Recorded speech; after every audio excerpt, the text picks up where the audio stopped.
and welcome to the Compass PD podcast, where we explore evidence-based practices and research-driven strategies that empower educators and leaders to make a lasting impact.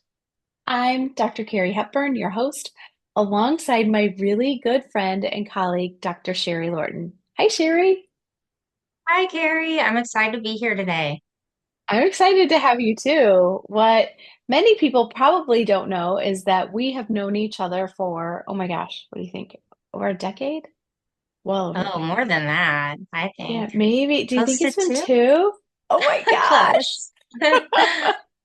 So Sherri and I worked together. She was my math coach.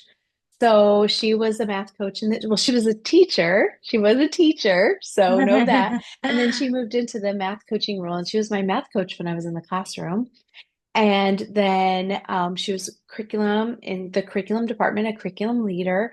And then when I moved into she pulled me in alongside her, and she worked. She used to be in charge of everything when it was in elementary, and then they let her have a partner, and she brought me in, and I got to do ELA and social studies, and she worked on math and science.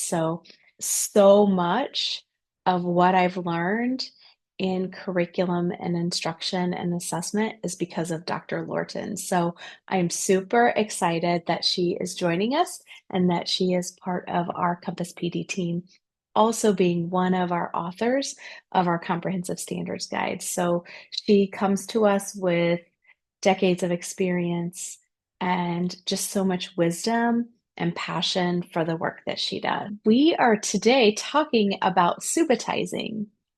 This might not be something that everyone has heard of, but I will tell you after listening to Dr. Lorton, you are going to be, your knowledge is going to be increased and you're going to be really motivated to make sure you, your children, like your personal children and your students can all subitize. One of the things I want to say is whether you're a teacher, administrator, or a district leader, our goal is to provide you with insights and tools that help you navigate the complexities of education and inspire student success. So today, with Dr. Lorton, we're going to discuss the importance of subitizing. She's going to define it. She's going to provide research for us so that we can hear about why subitizing should be happening in our elementary classrooms. She'll be talking about different types of subitizing, perceptual and conceptual, and their progressions. And Dr. Lorton then will wrap up the topic by sharing predictable problems teachers and students will face along the way with some ways to overcome them. So we are really excited to kick this off. So, Dr. Lorton, let's kick this off. What is subitizing and why is it important? So, subitizing is the ability to quickly determine the number of objects in a group without counting them. And often that's Mm, by utilizing patterns. The word subitize is actually like many of the words in the English language.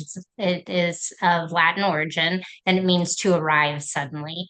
There's a oh, lot of benefits for students being able to subitize, including development of number sense through recognizing patterns, saving time when counting, and understanding connecting numbers and the counting sequence. And we mm, know that proficiency in subitizing also correlates with knowledge of the number system and calculation skills. It's usually done in early years of school, but it can also be helpful in the upper elementary grades for efficient mental computation when we get to larger numbers. And I know that that word itself may not be familiar to those outside of education or even those in education in the upper grade levels, but we as adults use subitizing regularly. When you play games with dice or cards or you play dominoes, you typically know the number based on the arrangement of the dots or the symbols. And so mm. as adults, we don't count up to know that there are six dots on a die. We just know it. When someone shows all five fingers on their hand, you don't need to count them to know that there are five fingers. Research by Douglas Clements has shown that when students are able to subitize numbers to four by the age of five, their likelihood in success for math in future years increases. And of course, we know that early success in math is the best predictor of future success in school in all subject areas, not just in math. When we develop that number sense in early grades, teachers often use 5 frames and 10 frames and double 10 frames and fingers to represent numbers that are quickly identifiable. These are all examples of subitizing being used in the classroom. Once students have foundational number sense, teachers often continue to use those same organizers when they're encouraging students to compose and decompose numbers. That helps advance addition and subtraction skills, Mm. which is actually part of conceptual subitizing, which we're also going to talk about today. And then also in the upper grades, arrays are often used for addition and subtraction, as well as multiplication and division. Okay. So this sounds really important as I'm listening to you because some things are kind of sticking out to me.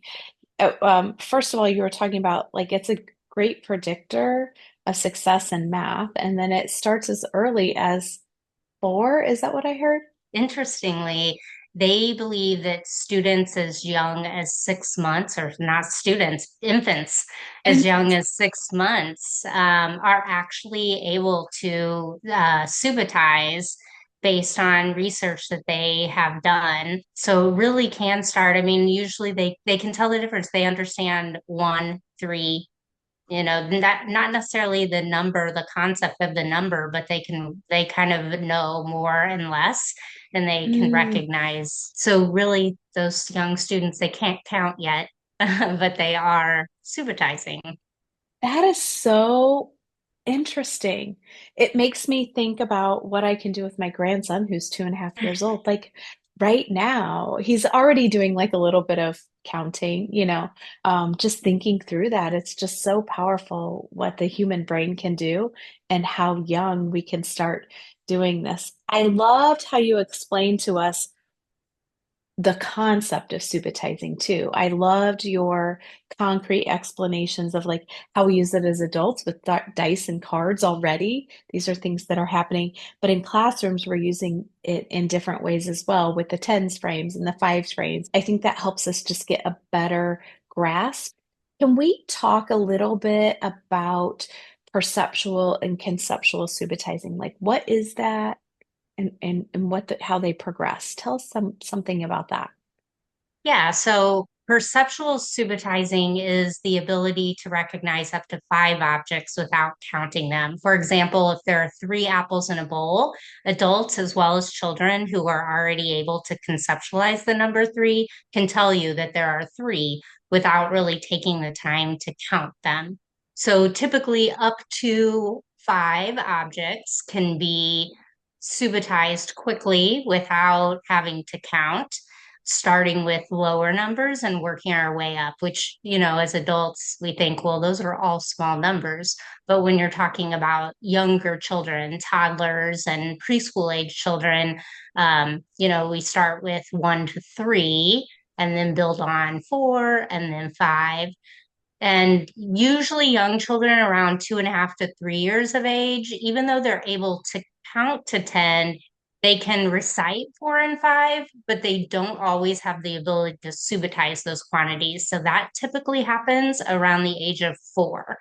Being able to use perceptual subitizing for numbers 1 to 3 begins around 6 months and up until around 3 years of age. And then by the time they are 4, they have the ability to often be able to recognize 4 and 5. We do see an increase in response time, how quickly they can identify the number in a set, then between the ages of 4 and 6. So that ability continues to become more automatic and quicker.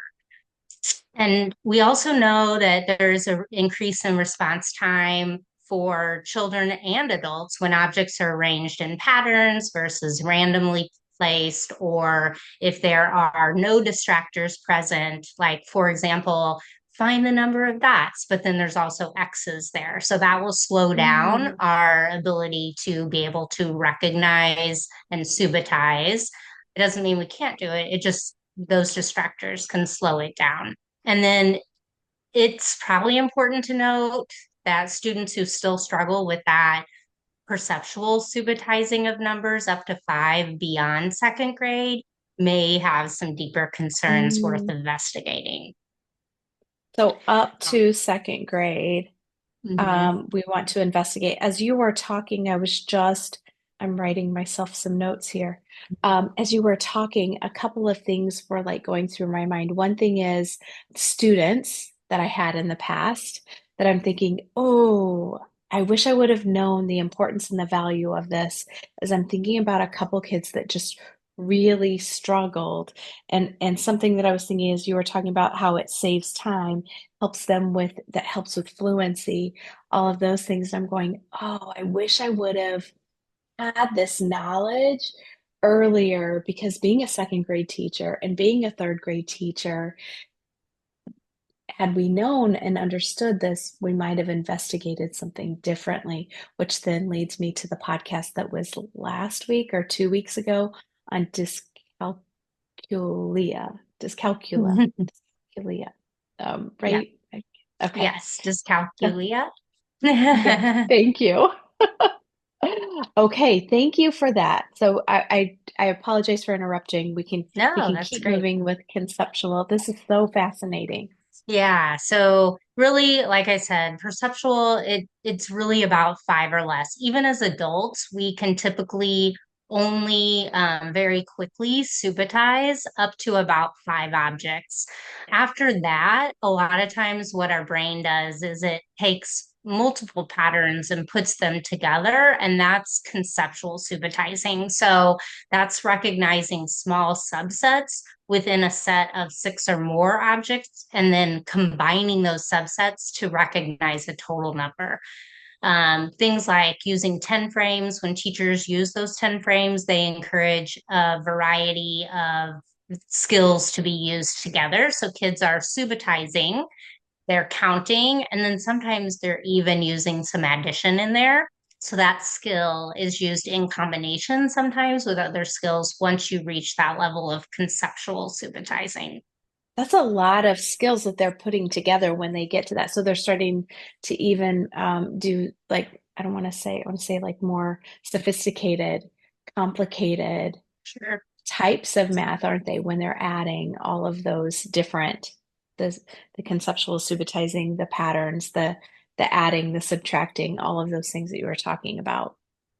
Yes, for sure. There's, just like in any other subject area, I think there's a combination of skills that have to be done together in order to fully comprehend the topic or have a true understanding of the topic. Mm. What are some like strategies or tips that can be helpful? We know that most math should be taught through experiences and investigating numbers and patterns, but subitizing absolutely requires this. You can't really tell a student how to Mm, subitize, it has to be experienced by them. So it's really for a teacher providing those experiences, or for a parent who wants to introduce this idea as well. It's really just providing those opportunities where students see um, numbers and patterns and in different ways. The focus has to be on the process, especially when we get to the conceptual subitizing stage. Teachers and parents can start with, of course, perceptual subitizing. So we're talking about groups of one, two, and three. Many teachers use fingers, five frames, cards with pictures of dots or other basic shapes, tallies, common mm, arrangements that are shown on dice or dominoes. These are all the different ways. Whenever I say like a variety of ways to show mhm. some of these numbers, that's what I mean. Really being able to allow students to see it in many ways so that their concept of the number and concept of numbers is fully developed and it's flexible. They don't believe that it can only be three if it's arranged this way. They Mhm. understand that it's still three if you see three tally marks, or you see three fingers, or you see three dots. If you see three dots arranged in a row, or you see three dots arranged like a triangle, they all mean three. So it's important for us to help our students understand that there's multiple ways that you can see that number. Number. Ideally, you show the arrangements of the numbers quickly, like 2 seconds is usually good. You can show your fingers, then put them down or go to a fist, flash a card and put it down, use slides and advance to a blank slide after 2 seconds. There are a lot of ways to do that depending on the materials that you have available to you. Mhm. Once students are able to show proficiency in Subitizing 1, 2, and 3, then you want to extend to groups of 1, 2, 3, 4, and 5 so that you are realizing the full level of that perceptual Subitizing. And that's, of course, when we move into that conceptual subitizing is beyond five. So you do that in a similar way. You begin with smaller numbers and smaller groupings. But the important part of the conceptual subitizing is making sure to ask students to explain how they saw their groupings. Mm. Process is the most important part when you're moving into that, even more than the answer itself. Okay, so my mind is like on fire right now. And I was just thinking about as you were chatting, I was just thinking about like this is something we can't rush. We have to make sure that Yes. they, when I heard you say they need a variety of ways, they need lots of, you said we need to provide them experiences where subitizing is required. I think about myself when I was in the classroom, and there were times where I would think like, I'll just rush my way through this or I'll skip it because I don't have time. Because and I will tell you, this was when I was in the classroom, and the classroom has more demands than it's ever had. So I can only imagine what teachers are thinking right now. But as you were talking through it, you were like, this can only be through experience. And it has to be they have to see the numbers in multiple ways. So my brain got me to thinking about another podcast for you and I. And I was Mhm. thinking about how much fun it could be. I could see, I just was in a school district and we had a fire drill. And you know how you're standing there and you're trying to think of ways to keep kids like entertained in the area. Like, how much fun could it be to have like little subitizing game or something that they could play and practice when you're sitting Sure. there? And then they could, in that little group in their line, they could explain their groupings and their thinking and how they came to their answer. It would be a super easy way to just add this in. Or if you're waiting at the bathroom, or you're waiting for specials, or you're standing in line at the recess or whatnot. This is not something that has to require a lot of stuff or a lot of planning. Like you want to intentionally make sure it's happening, but we could practice it fairly simply, right? Is that what I'm hearing?